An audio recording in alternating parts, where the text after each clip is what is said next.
Welcome students, I am Dr. Ramesh Babu, Principal of Sai Vidya Institute of Technology, Bengaluru. In the last session, we were discussing about architecture of 8086. Dr. N.K. Srinath has discussed about the arithmetic logic unit of 8086 architecture or 8086 microprocessor. Let us continue our discussion further with recapping what has been done, and then we shall proceed further with the different functional registers and other segment registers present in 8086 architecture. Now you know that arithmetic logic unit is a very important block in 8086 architecture which does all the arithmetic and logical operation. I need not have to explicitly tell you what is arithmetic and logical operations. Now, to support the arithmetic and logical operation, say we have different set of registers like AX, BX, CX and DX, where they act as the temporary registers to store the data, where the data from these registers would be taken to arithmetic logic unit. Now, if I take an analogy, arithmetic logic unit is like an operation theater. And just below the arithmetic logic unit, there is something called as flag register. And this flag registers indicates the status of the arithmetic and logical operation that is happening in ALU, what is called as arithmetic logic unit. Now, above this ALU, we have what is called as the control unit, and this control unit, basically helps us in controlling the internal operation amongst the different functional blocks of 8086 processor. Now, let me directly proceed with the different registers. Now, AX is a 16-bit register. It is a general purpose register which plays a very important role. We also called AX as an accumulator. Why we call AX as an accumulator? The reason is there are some special arithmetic and logical instructions which works only for the contents of the accumulator. When the data being handled is a 16-bit data, then AX will act as an accumulator. When the data being handled is an 8-bit data, then AL will act as an accumulator. I repeat again, very important concept. AX is a very important register for all arithmetic and logical operation. For some of the arithmetic and logical operation, AX need to be or AL need to be compulsorily used. For 16-bit operation, AX acts as accumulator, and for 8-bit operation, AL acts as accumulator. BX is base register, again a general purpose register, which has got two halves, BL, the lower byte of BX, and BH is the higher byte of BX, where this lower byte and higher byte of any of these registers, that is AX, BX, CX, DX, can be independently used. CX, again a very important register amongst the general purpose register, which we call it as counter register. Why do we call CX as counter register?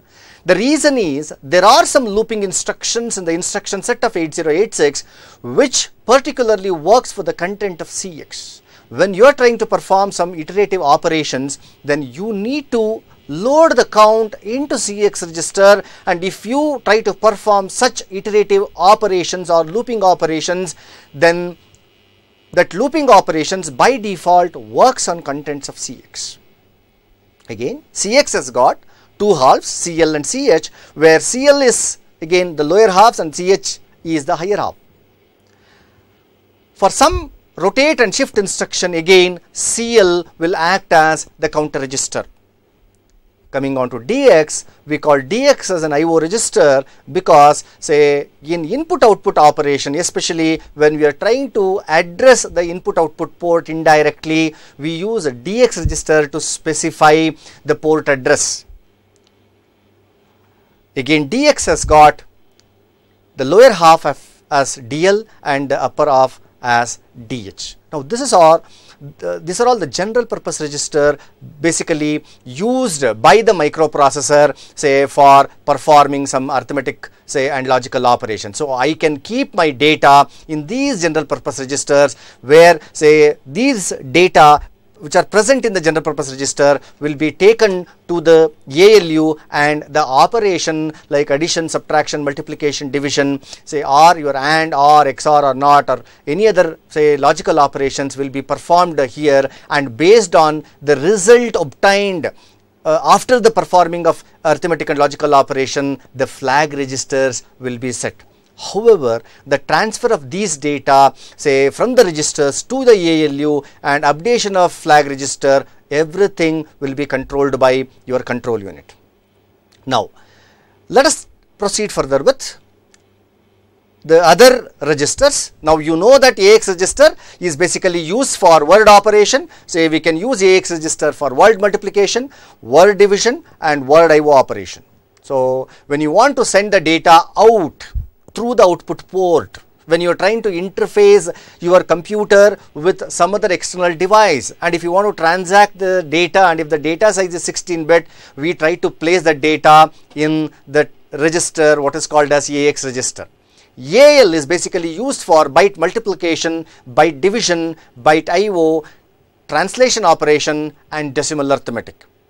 When we come to the instruction set, we will be discussing more about the usage of these registers. AH is basically used for byte multiplication and byte division. BX register is a base register which is also used for translating the address. CX register is used for string operation, where whenever you have some looping operations or iterative operation, we use CX register. CL register basically is used for variable shift and rotate operations, where we try to keep the count in CL register. As I said, DX register is used for indirect IO, word multiplication and word division. Now, you know that 8086 has got two functional units in its architecture. One is bus interface unit, another one is execution unit. Your execution unit and the bus interface unit operate asynchronously. Bus interface unit fetches the instruction and keeps it ready in the instruction queue. Execution unit takes the instruction which is already prefetched in the instruction queue and starts executing that prefetched instruction. The bus interface unit is independent of the execution unit and attempts to keep 6 bytes of instruction filled in the instruction queue. Now, the question is, sir, why the size of instruction queue is 6 bytes? If I go back to the slide, the same slide, see here we have the instruction queue. These instruction queue say is basically 6 byte long. The reason is, whenever 8086 bus interface unit fetches the instruction from the 8086 memory, it always fetches 2 byte instruction and places that in this queue. And you know that queue works in first come first serve basis. It is a FIFO queue. Now, to fill up this queue, so it needs 3 fetching operations where 2 bytes will be made to come into this particular queue. Now, the question is, why this size is 6 bytes? Why not it is 8 byte? Why not it is 16 byte? Basically, the maximum size of any 8086 instruction is 6 bytes. At any given moment of time, this instruction queue should be able to have one full 6 byte long instruction. I repeat again, the instruction queue can accommodate one longest instruction of 8086, where the 8086 instructions ranges from 1 byte long to 6 byte long. So, the maximum size is 6 byte long. So, the worst case scenario is even a 6 byte long instruction can be prefetched and can be kept ready for execution in the instruction queue. That is the reason why your instruction queue is 6 byte. Another point I would like to stress upon is, when 8086 accesses the memory to prefetch an instruction or a data, it always fetches a 16-bit information, or it always fetches a 16-bit or 2 byte instruction and places in the instruction queue. Now, what is the job of arithmetic logic unit? In the yesterday's class, we have discussed about this. ALU is 16 bits wide. It can do an operation like addition, subtraction, multiplication and division. So these are all the 4 arithmetic operations that your say 8086 ALU can do, where you can use an unsigned binary number. It can operate on signed binary numbers, that is integers. So it can operate on unsigned packed decimal numbers, or it can operate on unsigned unpacked decimal numbers. ALU can also perform some of the logical operations like your logical NOT, logical AND, logical OR, logical exclusive OR and test operation. What is this flag register? If you carefully check the architecture of 8086, you see this flag register just below the ALU, and there is a direct link between ALU and the flag register. As per my analogy, I take this ALU as an operation theater in an hospital, and these flag register consists of 16 flags, where each and every flag is a flip-flop. So take it as one LED, where based on the operation status here, these LEDs will glow. So in other words, flag register gives me the status of the operation being performed in this ALU. Now let us see the details of the flags present in ALU. Basically 8086 ALU is 16-bit in size, where this 16-bit flag register has got totally 9 flags. Out of this 9 flags, 6 flags are conditional flags. Which are all those conditional flags? Carry flag, parity flag, auxiliary carry flag, zero flag, overflow flag and sign flag. If you carefully check the picture here, this represents the carry flag, auxiliary carry flag, parity flag, zero flag, sign flag and then your overflow flag. So there are totally 9 flags here, out of which 6 flags are called as conditional flags. Now the question that arises in your mind is, sir, what is the importance of these conditional flags? The name itself says conditional flags basically represent the condition of the arithmetic and logical operation that has happened in the ALU or that is happening in the ALU. ALU can perform arithmetic operations like addition, subtraction, multiplication, division, or it can perform logical operations like AND, OR, XOR, NOT or whatever it may be. Say all these logical operation and arithmetic operation results in some status, and that status or that conditions are basically represented by these conditional flags. For example, all of you would be able to understand, sir, when we perform addition, there will be generation of carry, or there may be generation of carry. So when there is a carry being generated after performing an additional operation, say automatically carry flag will be set to 1. So when carry flag is set to 1, the indication is there is a carry. Now I would like to use the blackboard, say, to indicate these conditional flags. So the conditional flags are 6 in number. Control flags are 3 in number.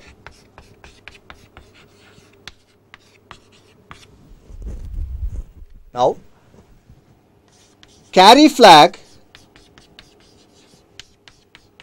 abbreviated as CF, say is set to 1 if there is carry,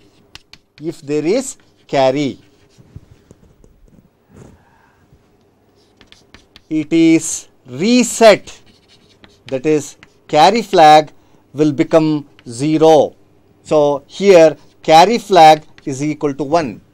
So it is reset if there is no carry.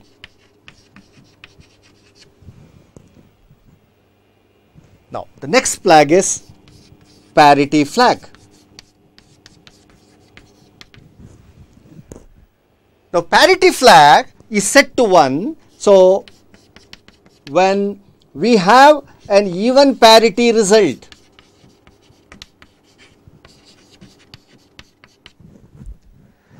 parity flag is set to 0 when we have odd parity result.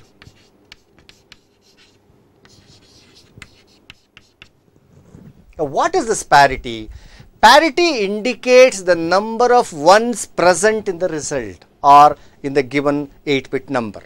If after performing an arithmetic or logical operation, if the number of ones present in the obtained result is even, then parity flag will be set to 1, which indicates that the result is an even parity number, and if parity flag is set to 0, it indicates that the number or the result that is being generated after performing the arithmetic and logical operation is an odd parity result. That is, the number of ones present in the result is an odd number of ones. The next flag is auxiliary carry flag. Auxiliary carry flag. Very important. This is parity flag. Now, what is this auxiliary carry flag? See, till date you know carry flag because in your lower classes, maybe in 3rd standard or 4th standard, you have started studying addition and you know only the concept of carry and you know the concept of borrow. But what is this auxiliary carry flag? See, auxiliary carry is a carry which is set whenever there is a carry from lower nibble to higher nibble. When there is a carry from lower nibble to higher nibble or from 3rd bit to 4th bit, we call such carry as auxiliary carry. When there is no carry being generated from lower nibble to higher nibble or from 3rd bit to 4th bit after performing an arithmetic or say logical operation, then auxiliary carry flag is set to 0. So, if AF is equal to 1, then there is auxiliary carry. There is auxiliary carry. If AF is set to 0, then no auxiliary carry. No auxiliary carry. Now, the question that arises in your mind is, sir, why do I require an auxiliary carry flag?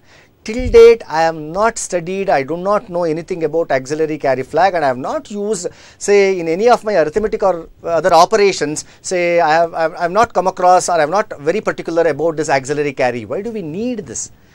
See, in 8086 to perform some BCD arithmetic operation, we need auxiliary carry flag. Or in other words, 8086 uses this auxiliary carry flag when it is performing some BCD arithmetic instructions. When we come to BCD arithmetic instructions in the instruction set, especially in the module 2, we would be, say, explaining what is the need of auxiliary carry flag. For time being, auxiliary carry flag is basically used for BCD arithmetic instructions. For example, DAA, decimal arithmetic after addition. Now, the next flag is 0 flag. What is this 0 flag? So, 0 flag is a flag which is set to 1 when the result is 0. So, 0 flag indicates the status of the result. If ZF is equal to 1, the result is 0.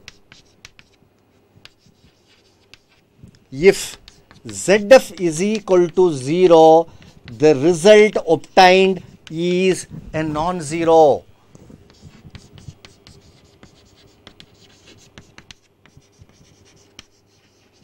My dear students, these flag registers, especially the conditional flags, say, plays a very important role in understanding some of the arithmetic and logical operations, say, being performed through the logical and arithmetic instructions. So, the knowledge of these flags is very essential to understand these operations. Now, when we perform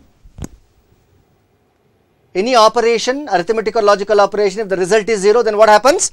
So, 0 flag will be set to 1. If the 0 flag is set to 0, little bit confusing. If 0 flag is set to 0, it indicates that the result is non-zero. The next flag is what is called as overflow flag.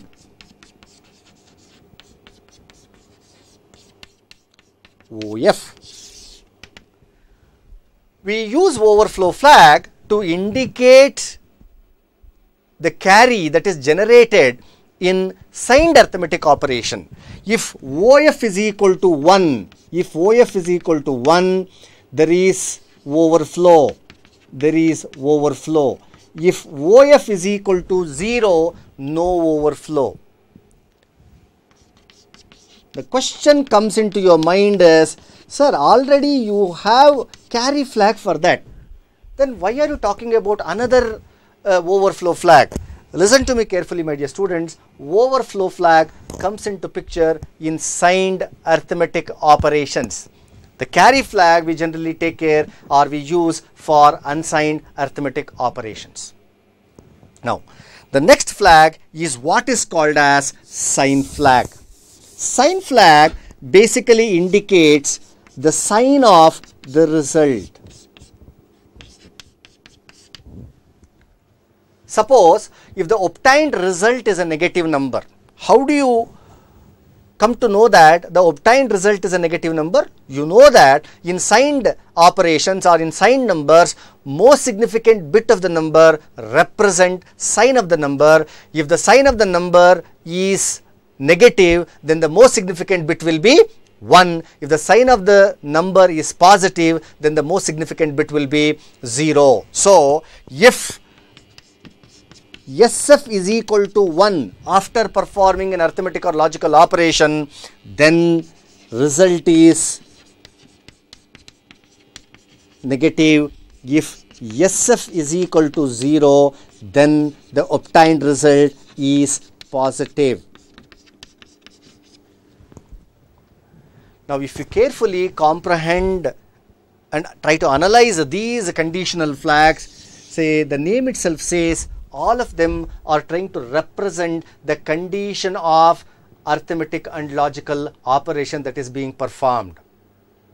So, carry will be set when there is a carry being generated. Say, when does your carry comes into picture? Whenever we are trying to perform some arithmetic operations like addition. So, parity flag talks about what is the result, whether the result has got an even number of ones or odd number of ones. Then auxiliary carry, it is a special flag which indicates whenever there is a carry from lower nibble to higher nibble, or whenever there is a carry from third bit to fourth bit. It is not from fourth bit to fifth bit. Please don't say ever write it as fourth bit to fifth bit. It is always either write it as lower nibble to higher nibble or from third bit to fourth bit. Then say, what is 0 flag? 0 flag would be set to 1 whenever the result is 0, or 0 flag will be set to 0 when the result is a non-zero. What is overflow flag? Overflow flag comes into picture whenever you are performing signed arithmetic operation. So, in signed numbers you have a range. For example, an 8-bit number starts from minus 127 and goes up to say plus 127 and goes up to minus 120, say 8. So, something like this. So, when you have a number going beyond this range, so then there is a concept of overflow flag coming into picture. Then what is sign flag? Sign flag indicates the sign of the result obtained after performing your say arithmetic operation or logical operation. Say the sign of the number is represented by the most significant bit of the number, specifically in signed arithmetic operations. So when SF is equal to 1, it indicates that the obtained result is a negative number. If SF is equal to 0, it indicates that the obtained result is a non-zero. Now, this is all about your conditional flags. Now, what is this control flags? There are 3 control flags. First one, the trap flag, interrupt flag. I can call this as TF, interrupt flag, IF, and the third one is your direction flag, DF or D. Now, what do they do? Trap flag will help me in performing a single step operation. When I set the trap flag to 1, 8086 works in single step mode.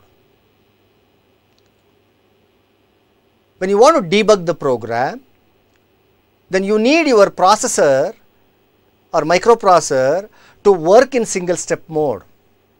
So, by setting the trap flag, I can make my 8086 to execute one instruction at a time. So, that is all about trap flag. So, if trap flag is set to 1, then 8086 works in single step mode. If trap flag is 0, if it is reset, then 8086 works in the normal mode. So, there is no trap being generated after a trap interrupt being generated after each and every instruction execution. Now, what is this interrupt flag? Interrupt flag is again a control flag which is used to enable or disable the interrupt. Now, what is this interrupt in a nutshell? Interrupt is a request to the processor coming from other devices requesting for a service. When other devices wants the microprocessor service, they send a request on one of the pin, what is called as INTR pin. When that request comes, the processor has to temporarily suspend the current execution and then service the request. It is something like this. I am handling your class now. Now suddenly somebody comes and disturbs my class. If somebody comes and disturbs my class, it is an interrupt. Assume that the person wants some service from me. So then what do? I temporarily suspend the class, talk to the person, service him, and then come back. So that is what is interrupt. Similarly, your processor, whenever it gets a request on an interrupt line, so processor temporarily suspends its main execution or the program that is currently executing, and then say it runs another program what is called as interrupt service routine, which we will be discussing in module 2, and then it again comes back to its normal mainline execution. Now, if I do not want my microprocessor to be disturbed, I don't want to entertain any interrupts when it is executing some critical program, then I can use this interrupt flag. By setting interrupt flag, I can enable all the interrupts. By resetting interrupt flag, I can disable all the interrupts. So in other words, when interrupt flag is enabled, so it will not accept any interrupts coming from the external devices. When interrupt flag is equal to 0, then it accepts the interrupts from external devices. Then what is this direction flag? Direction flag basically a flag used for string operations. In string operations, we will perform some iterative operations. Say for example, I want to copy a string from source location to destination location, or I want to compare two strings.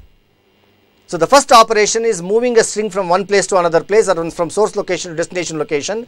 So another concept is, say, copying string from, say, or comparing two strings, string compare. When I am trying to handle strings, say I need the iterative operation to be performed where I need two pointers, one pointing to the source string, another pointing to the destination string, where after every move operation or after every compare operation, I need my pointers to be incremented or it need to be decremented. Basically, direction flag helps me in automating the auto incrementation or auto decrementation of the string pointers, and string pointers in 8086 is SI and DI. So if DF is equal to 0, the string pointers, what are the string pointers? SI and DI works in auto increment mode.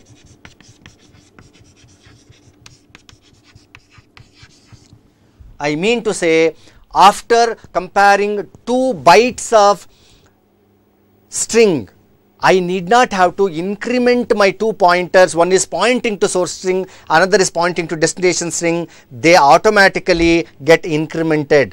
Why they get automatically incremented, or how I can make them automatically getting incremented after each and every, say, byte comparison or a word comparison of a string, say, is based on the direction flag. So direction flag helps me in doing that. So obviously, if df is equal to 0, string pointers works in auto decrement mode. Auto decrement mode. Very important with respect to examination point of view is concerned, and it is very important whenever you are trying to operate upon the strings and you need to use the string instructions. And when you are using string instructions, so before using string instructions, you need to either set or reset the direction flag based on your requirement. The question arises in your mind is, sir, should I set direction flag or should I reset direction flag? Say, as a programmer, you know better, or based on your program requirement, say based on, say, how basically you are trying to compare the bytes, whether you are comparing from the last or comparing from the first byte, say based on that you would like to, say, perform or set df to 0 if you need an auto incrementation, or you set it to, say, 1 if you need a auto decrementation. Now I am coming back for a basic question: why these flags are called as control flags? My dear students, I don't know whether you are able to observe this fundamental difference between the conditional flags and control flags. Say here, one fundamental difference that you should be able to, say, observe is, in control flags I am trying to control the operation of the processor. I am trying to control the operation of the processor. Say for example, if I set the trap flag to 1, my 8086 works in single step mode. Interrupt flag, I can enable or disable the interrupts. I am again controlling the behavior of the processor, microprocessor.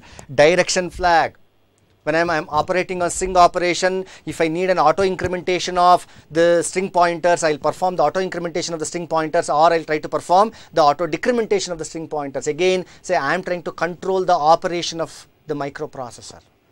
This is the fundamental reason why we call these 3 flags as control flags and the remaining 6 flags as conditional flags, because here I am not controlling the microprocessor using these conditional flags. These conditional flags are basically indicating me what is the status of, say, the result after performing an arithmetic or logical operation.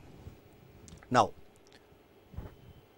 this is all about your flag register. Along with flag register, we also have some more registers in the execution unit. Which are all those instructions? Those instructions, I am sorry, those registers are SI, DI, BP, SP. I repeat again, say AX, BX, CX are the general purpose registers. Along with that, we also have some more general purpose registers like SI, DI, BP and SP. SI, DI, BP, SP are also the register, general purpose registers which are present in execution unit, which have got a specific functionality to do. Now, what is this SI and DI? SI and DI registers basically are used for indexing purpose. Again, they are general purpose register. If you want to use SI and DI for holding some data temporarily, you can use them as a temporary register to hold the data.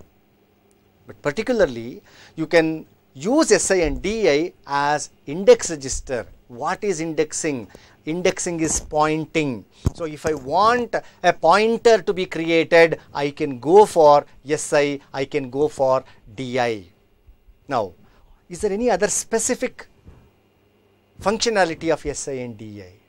When you are handling string operations, always you need to make SI to point to the source string and you need to make DI to point to the destination string.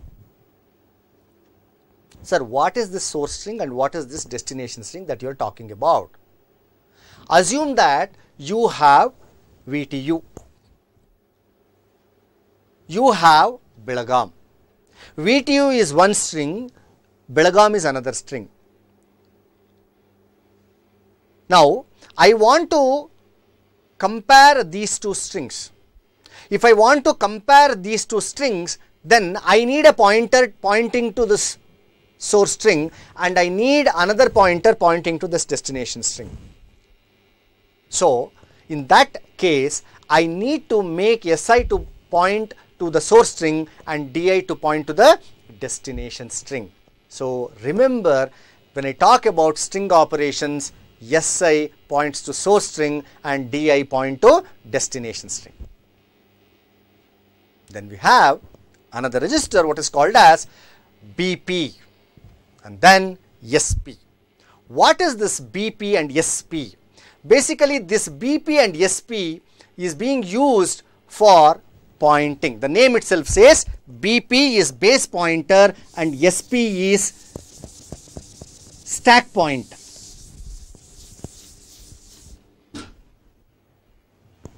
I write it again, SI source index register,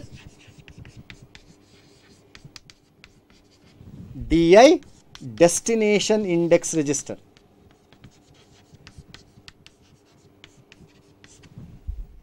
BP base pointer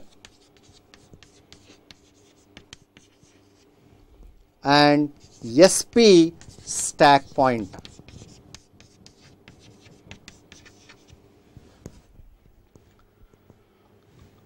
Now, we know SI and DI. Now, let us try to understand what is this base pointer does all about. Base pointer by default always works with stack register. It always works with the stack segment.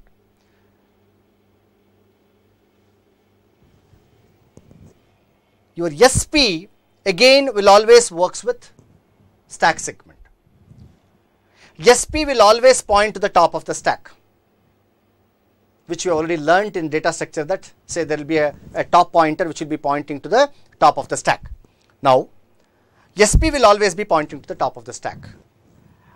By default, BP will also point to the top of the stack. Now, the question is why there are two pointers pointing to the stack segment. Now, SP will point to the top of the stack, but I can use BP to point to the stack randomly. Very important point, say by using BP I can access stack randomly. I can access stack randomly, but SP will always point to the top of the stack. SP will always point to the top of the stack. Using BP I would be able to access stack, say however I want, that is say randomly. So, that is what is the concept of your BP and SP. Now, we have completed all the registers present in execution unit. We started with AX, BX, CX, DX. These four registers are general purpose registers. They have got some specific set of operations. We have already discussed about that. Then we also have SI, DI. SI and DI majoritarily they will be used for indexing purposes. Otherwise, you can also use them for say holding the data temporarily. SI will always point to the source string and DI will always point to the destination string.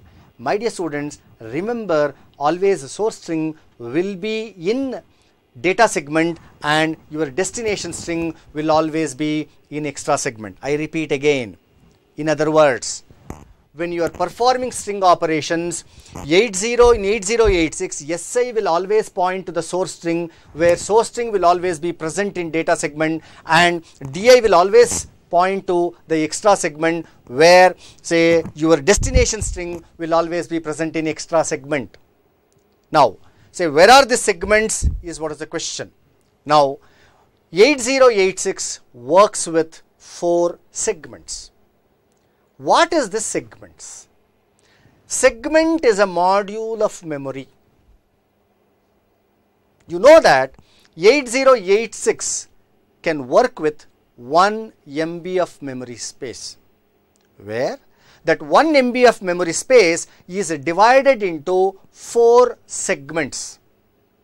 The 4 segments that is used in 8086 system or architecture are the code segment, the data segment, the stack segment and the extra segment.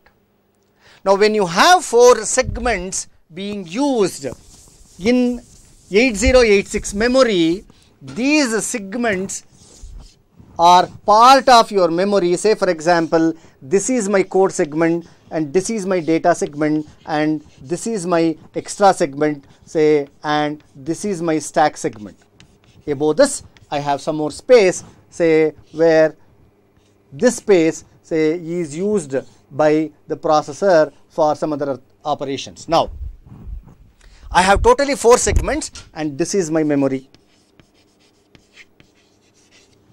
This is my memory. If you carefully observe the architecture, in the bus interface unit, we have 4 segment registers. And these 4 segment registers basically point to the starting addresses of the segment, where the starting address of this code segment is pointed by code segment register and the starting address of data segment is given by data segment register. The starting address of extra segment is given by extra segment register. The starting address of stack segment is given by stack segment register. Now if you carefully observe there, you have, say, 4 segment registers, say, that is code segment register, data segment register, extra segment register and stack segment register. I repeat again, what is a segment? Segment is a small module of the memory. Now sir, what is the size of that module? Now the maximum size of each module or segment is 64 kilobyte. The maximum size of your data segment is 64 kilobyte. The size of your extra segment is 64 kilobyte. The size of your stack segment is again 64 kilobyte. Now to access this particular segment, I need a segment base, or I need a register which can hold the starting address of the segment, and the starting address of the segment, say, will be held by the corresponding registers. That is, the code segment register holds the starting address of the code segment. The data segment's starting address is held by data segment register, extra segment register holds the starting address of extra segment, and the stack segment register holds the address of the, say, stack segment. Now I was talking about SP and BP. Say, I think this is the right time for me to just give you an example how basically your SP and BP works. Now your SP will always point to the top of the stack, and I can use BP to access, say, the data somewhere in the middle of the stack. I need not have to tell you what is stack. So you already, say, studied this in your data structure subject. So stack is a data structure which works in last in first out manner, where it always, we try to access the data from the top of the stack. And here I have a pointer, ready-made pointer, which is a 16-bit register which holds the address of the top of the stack.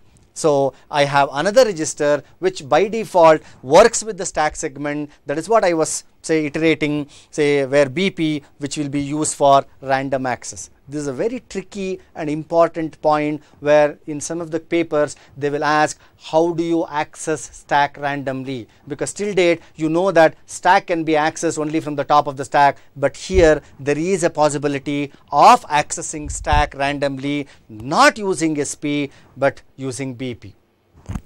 Now this segment register holds the starting address of the segment, and along with these 4 segment registers I have what is called as IP.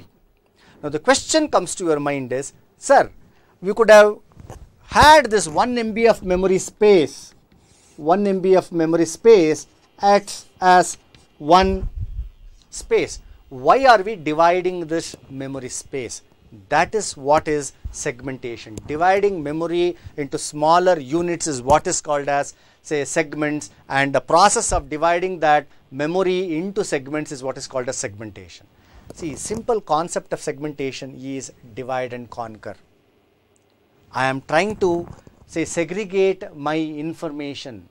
The code segment holds the code. What is code? Your program, your instructions. The instructions will be present in the code segment. Your data will be present in the data segment. Your extra segment holds the data beyond 64 kilobytes, and this extra segment is basically used for string operation. I was talking about SI and DI, where SI will always point to data segment register and DI will always point to the extra segment register in the string operations, where SI will be pointing to the source string and DI will be pointing to the destination string. There is a predefinition that your source string should always be in the data segment and your, say, destination string should be there in the, say, extra segment. So your SI by default works with this, and your DI by default works with this, especially in the string operations. Now, we know that there are some specific instructions, registers which works with, say, stack segment, SPBP, extra segment. For string operation, DI will be pointing to extra segment. For string operation, SI will be pointing to, say, data segment. Otherwise, other registers can also point to data segment because I will be keeping all my data here. Now, who will point to code segment? Code segment is something where you have your instructions. So basically, code segment is pointed by none other than, say, instruction pointer. So instruction pointer will point to the code segment.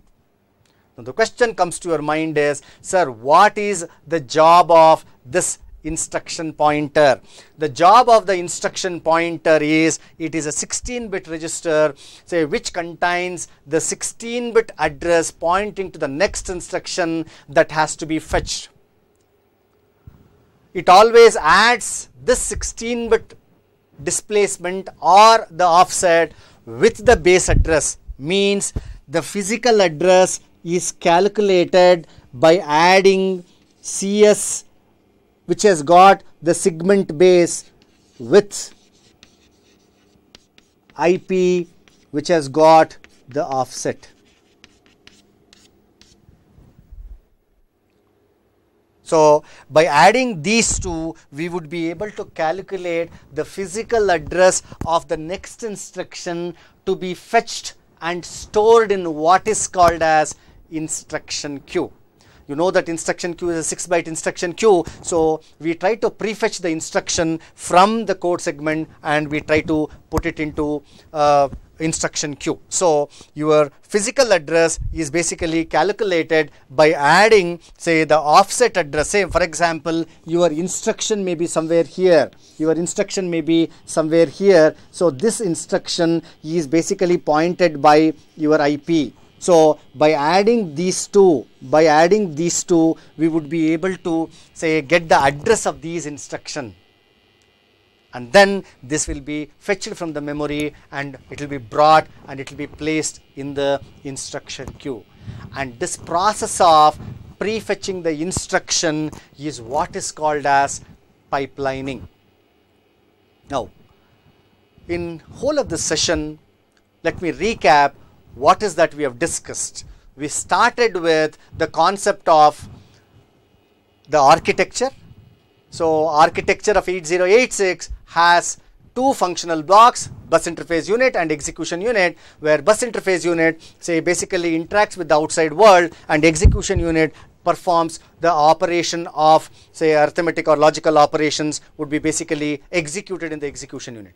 Where in the execution unit we have ALU, which performs the arithmetic and logical operations, say, where all the internal operations is controlled by the control unit, and we have something called as flag register, where this flag register would be able to indicate the status of the operation being performed in the arithmetic logic unit. The name itself says this arithmetic logic unit can perform arithmetic and logical operations. Then along with this flag register, we have some general purpose registers like AX, AX, BX, CX, DX, where AX is also called as accumulator, and some of the arithmetic and logical operations works for this AX. And for 16-bit operation, AX is the accumulator, and for 8-bit operation, AL is the accumulator. You should never forget this. BX is the base register, which is a general purpose register. CX is a counter register. For all looping and iterative operations, we will be using CX register. And DX is basically an IO register, and it is also basically used for some general purpose operation. Now, what is SIDI? SI and DI are source index and destination index register, which can be used as a general purpose register, and specifically when we are trying to handle data in the memory, and that too particularly strings that are being stored in the memory are being accessed using SI and DI, where SI will always point to the source destinations, source locations, and DI will point to the destination location for string operations. BP and SP, both of them point to the stack segment, where SP will always point to the stack top, and BP can be used to access the data from the stack randomly. Today we also had a glimpse of what is segment registers, what is segmentation. So segmentation is a concept of dividing the whole memory, say, into a smaller chunk of memory locations, what is called as segments. And the process of dividing the memory into smaller chunks of units, what is called a segment, is what is called as segmentation. So 8086 memory has got 4 segments. Basically, one is code segment, which holds the code or the instructions, and data segment is again a 64 kilobyte segment which can hold the data, and the extra segment which can hold the extra data, or specifically we use extra segment for holding the string instructions or string data, and your stack segment is basically used for stack operations. Along with the segment registers, we also understood the need of instruction pointer. Instruction pointer is something like your program counter. What is the job of program counter? The job of program counter is to point to the next instruction to be fetched. So instruction pointer is what is that? So instruction pointer will always point to the next instruction to be prefetched from the memory, and whatever the instruction that is prefetched from the memory goes and sits in the instruction queue, where your instruction queue is a 6 bytes long instruction queue, can accommodate one full long 6 byte instruction in its, say, queue. Now, the physical address is basically calculated by adding the segment base with the offset. Offset is 16-bit, segment base is 16-bit, but your address is 20-bit. How does this 16-bit and 16-bit gives you a 20-bit physical address is $1 million question. In the next session, we will discuss further, say, more about what is the segmentation, how basically, say, the physical address gets calculated in 8086. Say the CS register or segment register is 16-bit, the other pointer registers are 16-bit. When I add these two registers contents, I get another 16-bit address, but I need a 20-bit address. How basically I would be able to convert this, say, 16-bit 2 component addresses into a 20-bit address, say, would be discussed, say, in the physical address calculation, say, in the next session. Thank you. If there is any question, you would be able to ask.